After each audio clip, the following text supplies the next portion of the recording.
દર્શક મિત્રો, હું શિખર દેવાણી આપનું સ્વાગત કરું છું. વીટીવી ન્યૂઝમાં એક મહત્વપૂર્ણ સમાચાર આવ્યા છે, તેના પર નજર કરીએ તો મોરારી બાપુએ જે કહ્યું છે તેમાં તેમને કહ્યું, આપનું સ્વાગત. જી હા, સાંભળીને નવાઈ લાગી, પરંતુ આ હકીકત છે. ભાવનગર વાઘનગરમાં યોજાયેલા આહિર જ્ઞાતિના સમૂહ લગ્નમાં મોરારી બાપુએ નિવેદન કર્યું. આ કાર્યક્રમમાં આપ નેતા ગોપાલરાય અને કનુભાઈ કલસરિયા હાજર રહ્યા.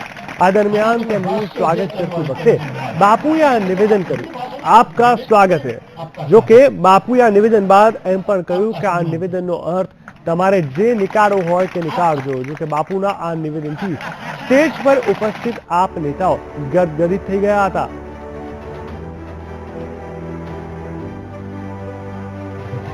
आपका सम्मान करो, आपका खाना तो मैं भाष्य जे करवा तो आप हिंदी भाषा में तो विवेक से करें. आपका स्वागत है, आपका सम्मान करो, आपका खाना तो मैं भाष्य जे करवा तो आप हिंदी भाषा में तो विवेक से करें. आपका स्वागत है. તો આજ આખી ઘટના જે થઈ છે તેને લઈને અમારી સાથે જોડાઈ ગયા છે અમારા સંવાદદાતા નીતિન સોની. નીતિન, જણાવશો જે રીતે મોરારી બાપુએ સ્ટેજ ઉપરથી જે કહ્યું છે કે આપકા સ્વાગત છે, શું કહેવા માંગશો, શું અર્થઘટન કાઢવા માંગશો? કારણ કે ફરી એકવાર તમને રિપીટ પણ કર્યું, સાચા અર્થમાં આપને સન્માની રહ્યા છે ત્યારે એવું કહી શકાય?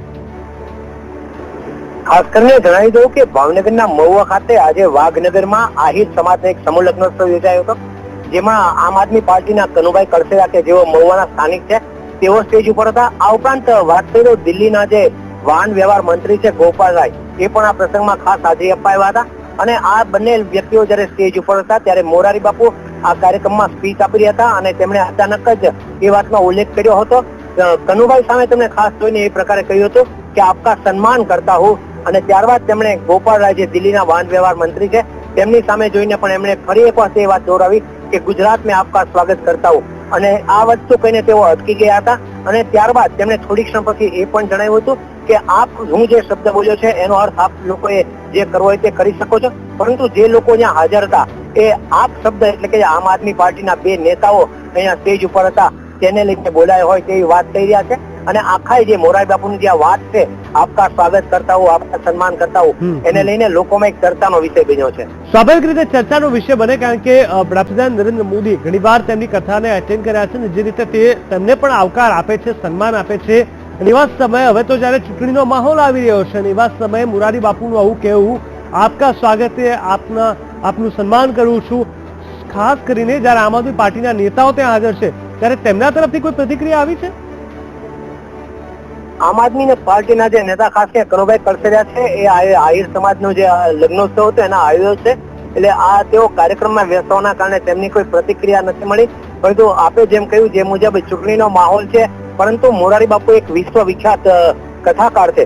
તે તેમની કથાની વ્યાસપીઠ ઉપરથી કોઈ પણ રાજકીય પક્ષને કંઈ પણ કહી શકતા હોય છે.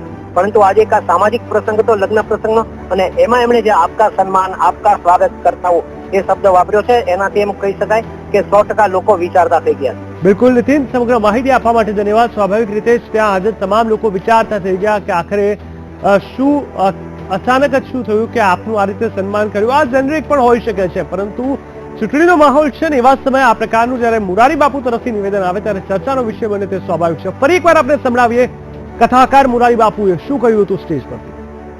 सम्मान करता हूं, आपका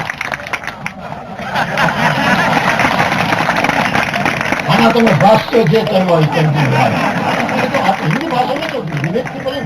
आपका स्वागत है, आपका सम्मान करता हूं, आपका खाना तो मैं भाष्य जे करवा तो आप हिंदी भाषा में तो विवेक से करें. आपका स्वागत है, आपका सम्मान करता हूं, आपका खाना तो मैं भाष्य जे करवा तो आप हिंदी भाषा में तो विवेक से करें. आपका स्वागत है.